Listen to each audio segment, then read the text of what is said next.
Welcome to another video of the Batwave. Today I'm going to be discussing about Donald Trump and 5 reasons why he's not fit to be president. So let's get started. One of the reasons that I don't think that Trump is really good at really being fit for presidency is because of his opposing views and his international relations with, just the outside unions behind the United States.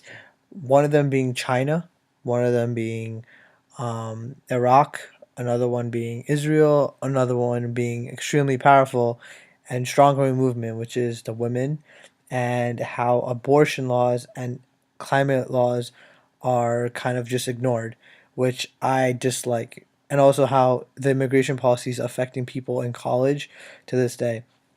One of the things about Trump is that he is very explosive, he is very expressive, and he doesn't know how to explain certain situations. As the president, he has to watch his words. He's giving the people the right to rile up and not listen and just be in a way more of a person who is just speaking his mind.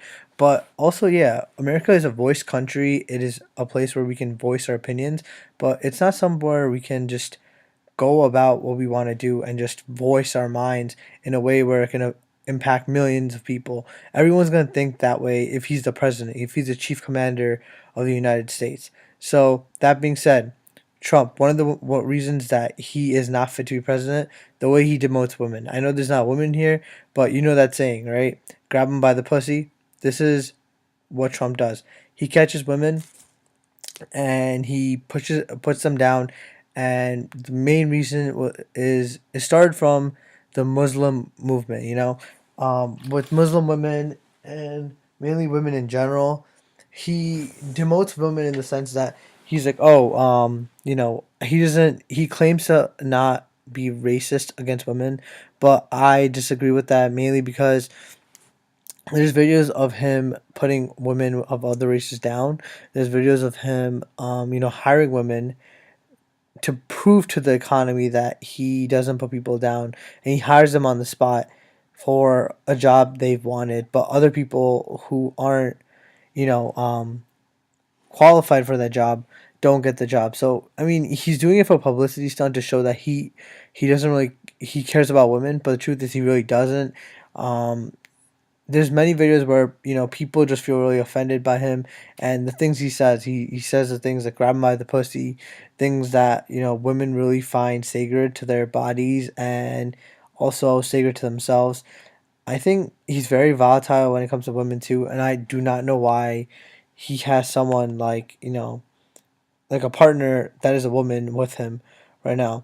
So I feel like he does divide us as a country and doesn't really show how his policies are really going to affect the world. When they asked him during the debate, he didn't have much to say about the policies when it came to immigration. He just said he has an immigration policy and he's just going to stop them from coming in. And I know he's against it, but what's your policy to make it better? Like, there has to be a way to let the immigrants that have earned their place here, that have been in this country, stronger. One of the policies that came out is that if you're in a different country, you can't, and if you're an immigrant, it's going to be harder for you to come back. But what about those people who just left from college or to left for vacation to come back in this country? What about those people? So I think Trump is really unfair in that sense. I really feel that he doesn't know what his motives are. And another thing that I really think that I disagree with Trump with is his ability to work with world leaders. Some may say that the alpha leaders like Russian President Putin will respect another alpha leader like Trump, which can lead to a better relationship between our countries. However, others may say that Trump's leadership style may alienate friend and foe alike. Of course, we probably need a hardline stance with certain nations, guys, but such as Iran and North Korea to keep them in check. But consistently, Trump's leadership style may be a plus, or most likely might cause world conflicts.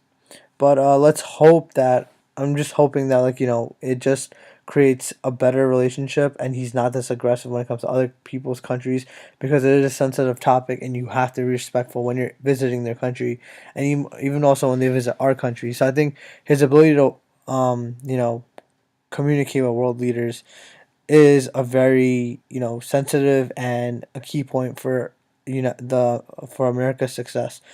Another thing I agree with is his relationship with communities of color. His relationship with communities of color go f- go way back. I mean, he's put many people down for the way they look. He has put a lot of people down for, like just for the races. So I think discrimination is one of those things that you shouldn't touch with, because a lot of minorities aren't with him. A lot of celebrities hate him, and a lot of people don't like the way he presents himself. So I think that, yeah, it's a good thing to open up and speak your mind, but it's not a good thing to kind of, um, just let out when a lot of people are listening to you. Also, he always coins this phrase, "Make America Great Again." In the last week, the stock market went up dramatically. It's at 20,000 points for Dow Jones Index right now. Second, in the last week, he has administered a policy which enables immigrants to be to make it harder for them to come back to the country. But like I said, what if an immigrant is out visiting family and he's gonna find it difficult to come back to the country? I know it's his fault for being a visitor to our country, but he's an immigrant, but he's also someone who stays at our country. So I don't think it's fair.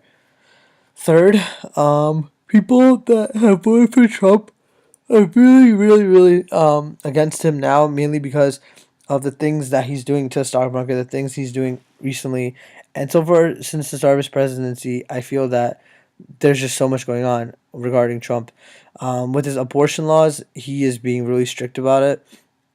And he's extremely, extremely anti climate.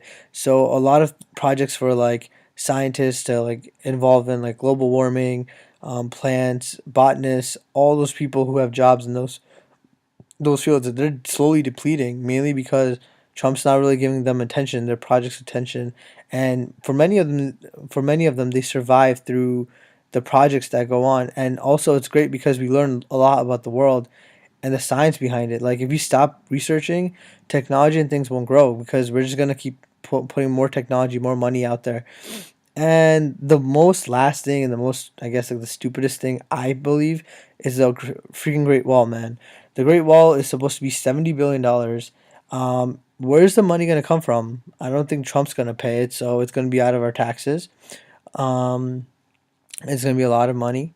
It's gonna cost us a lot, and it's gonna increase our national debt. So far, Trump has done nothing helpful. There's even like a survey going on right now, which I copy and pasted onto my Facebook, which is the impeachment Trump survey. So I'm gonna add it to my link, and if you guys like my video, like this now. I know if you guys don't don't like do like don't like Trump, like this video and comment. If you like Trump, just give me your thoughts and let's have a healthy discussion. I don't have room for drama, but let's just talk it out, and I'll see what I can do. And that's it. That's it for this week. I know I've been a little late on everything, guys, but mainly because I've been busy. I've been, applying to grad school, um, and also, just kind of like looking at like the GMATs and the GREs, and yeah, just been busy with all that stuff. So just let me know how everything's going with you guys. Post and comment on my link below. I'll be posting more videos now as they come out. And this is the Batwave, and I'm out. Peace.